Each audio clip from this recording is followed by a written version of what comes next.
Good to see you again, Smite fans. Finch here, and there were some big changes going into Season 6 of Smite.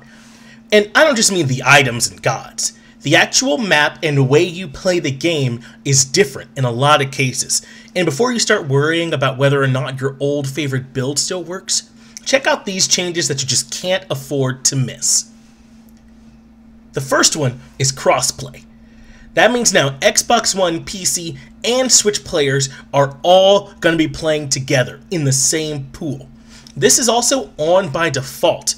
It is something you can go in and turn off. You're going to want to go into the user interface setting on your menu and turn it off if that's something you want to take off. And remember, Ranked is still platform only as well. That means PC is going to be playing with PC on Ranked, but we do have Xbox One and Switch mixed together. This does mean more players, but it also might mean that you'd want to just stick with the players that are playing the same way you are. For the most part, you already are, but if you just want to stick to the way it was, then you still have that option.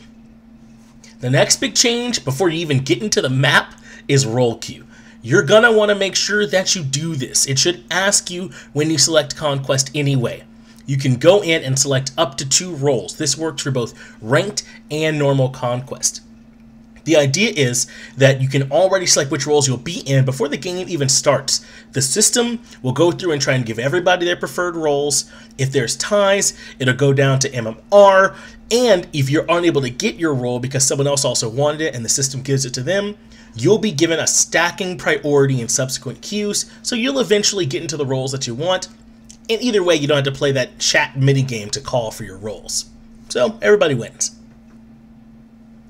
Once you're actually in the map, there's going to be some more big changes. The first thing you're going to notice before really you do anything else is that minions spawn sooner. It's at 1 minute instead of 1:30 that they spawn. That means the timer is going to count down for a minute right at the beginning of the game. To try and make up for this, you get free movement speed. That means that right when you leave the fountain, you're going to be zooming. The buff lasts for about 14 seconds. Think like the Pyromancer buff, that haste effect where you're zipping across the map. This will also refresh every time you return to the fountain up until minions spawn right around that mark. That means if you want to run out, place wards, and come back and then zoom back up to your lane, you have that option as well. A lot of cool stuff you can do with this extra movement speed to get to the lane faster and get to the action sooner. The next thing you'll notice, at least if you're a solo laner, is that there's a big new thing over on the solo side of the map. That's the Totem of Coup. It spawns 1 minute into the game. Each team is able to actually attack it with both abilities and basic attacks, and that stacks damage independently for both teams, so it's a bit of a damage race. Once you do deal enough damage to it, your team will essentially claim it and earn its favor. That means that your towers on your side will be enhanced with an aura that provides 5% movement speed, 25 MP5, and a straight 25 gold to your team. It'll respawn a minute after it dies, but your team is going to control that aura around your towers for a minute. Every time you step in, you get that buff I mentioned earlier for 10 seconds, and it'll refresh. As long as your team has the aura and you re-step back into your tower, you can keep that buff refreshing on you. This is something big that could mean that aggression in the solo lane is way more important than it used to be. Solo lane's getting some love, but so is duo lane. And they're doing it with some changes to the Gold Fury. The Gold Fury you know and love is essentially the same. It's getting some changes to the way that its health ends up increasing per level, but that's not the exciting part you gotta know. The real big deal is that now there's essentially 3 Furies that cycles through. The Gold Fury is the first one that spawns every single time, but then after that it'll randomly select between the Oni Fury and the Primal Fury. The Oni is the one that busts the next wave of minions in every single lane. That means all 3 lanes, the very next wave that spawns after you grab it, will be enhanced. They'll deal 75% bonus damage. Their health will be increased by 30%. They'll get their physical procs increased by 50% and magical procs increased by 60%. That means that you're getting a ton of extra push potential in your waves. You grab this Oni Fury and you can start pushing down towers easily. The Primal Fury is the other one that spawns, and this one busts your damage to jungle, monsters, and bosses. So think everything from the red buff all the way up to the fire giant. This one's huge. It stacks up to 3 times per team, and it's permanent. Each stack gives you 5% increased damage, which means you could potentially earn 15% extra damage throughout the course of a match. But don't worry, if you're thinking that that's a lot to keep track of, there are going to be torches around the map that let you know who has how many stacks of the buff. They'll be right next to the oracles, and they'll light up on each side so you know who has what.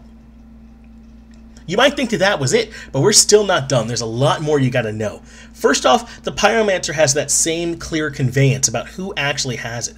A torch above the buff should light up to indicate that that buff is currently active, so that you know that you can still use the buff. The Pyromancer's older brother, also getting some love. The Fire Giant, now, or maybe again, is the better way to say it, spawns lava pools to add some positional difficulty when you're trying to take it down. As if it's not enough to have the lava pools added back into the Fire Giant's attack chain, he's also much tankier, with base health, health per level, and protections all increased for both the base and enhanced form. But don't forget, you're still going to get a little bit of help when you try and take this guy down, thanks to the Primal Fury. It does also now allow players to ignore 50% of a tower's backdoor protection, so you're stronger than ever for having claimed it. Keeping with theme, the conveyance should be a lot better now because even towers have been adjusted. The adjustment is that now you should have a visual effect on them for backdoor protections. You should see those little ring circles glowing down there at the bottom of the tower. That lets you know whether or not the backdoor protections are there or not. You should be able to tell, though, if there's minions. The last thing to go over that you're going to want to know is that almost every jungle camp is going to be getting tankier. It's just something you're going to have to deal with. They might have less base health, but they're going to be getting an increase in health per level to better keep up with the fact that the player's damage will be scaling as well. This should mean that they'll be a little bit easier, or a little bit harder rather, to take down than what you might be used to. Maybe another auto attack or two or something like that, so don't get caught running away leaving a camp on low HP. That's about everything you need to know about the big changes going in, but don't worry, there's still item and god changes too. A lot that you need to make sure that you're caught up on. This just gets you into the gate and running, and next time we'll make sure you're properly equipped too.